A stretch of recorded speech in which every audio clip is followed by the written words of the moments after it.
All right, everybody. So this, remember, was just a visual. I had given most people this, but this is a fictional book, right?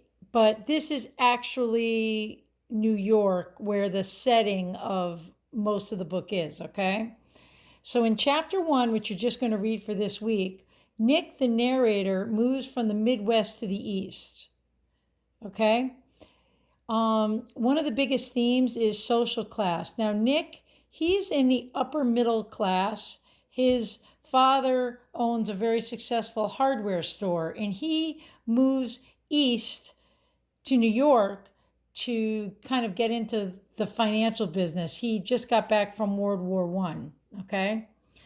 So he gets a little place on these, see these like humps there? They call them eggs. Okay.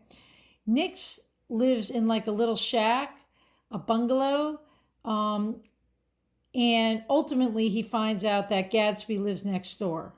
Okay, Gadsby's got a giant house. Nick has just a little, a shed house or whatever. So then the first night that he's there, Nick goes down here over to East Egg to visit his cousin Daisy and her husband Tom, who he knew in college.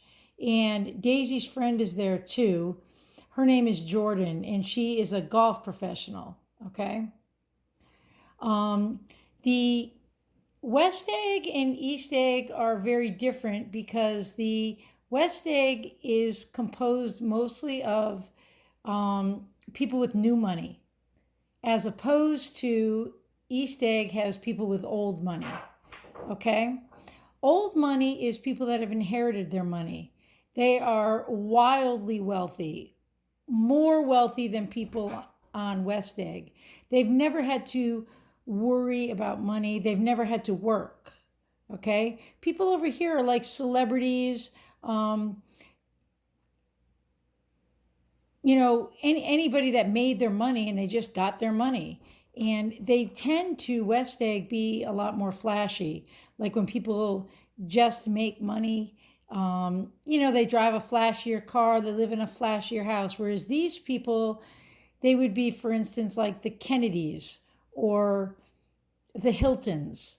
They've had money since their ancestors came over to America, and they've never had to work. And people over here in the East Egg looks down on people in the West Egg. It would be kind of like a parent going to a keg party. It's just gauche. It's not, they wouldn't want to do it. They're snobs, big snobs, okay? Then in chapter two, which you're going to be reading for homework, Tom picks up Nick and they go down here, see the green? And they go down here to a place called the Valley of Ashes, where George and Myrtle Wilson live in a garage. And they don't live in a garage, they have a garage. And see, this is where the road crosses the train tracks. That's the Valley of Ashes. And it's just an industrial area. It's poor compared to these places, okay?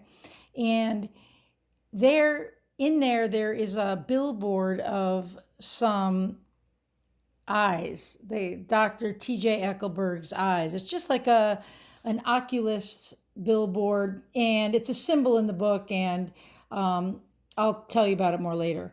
Anyway, they get down here, and then they take a train over here all the way up to New York. All right, and we'll call that party number two. That's chapter two, which you're going to do for homework. Okay, that's just like a little frame of reference, okay?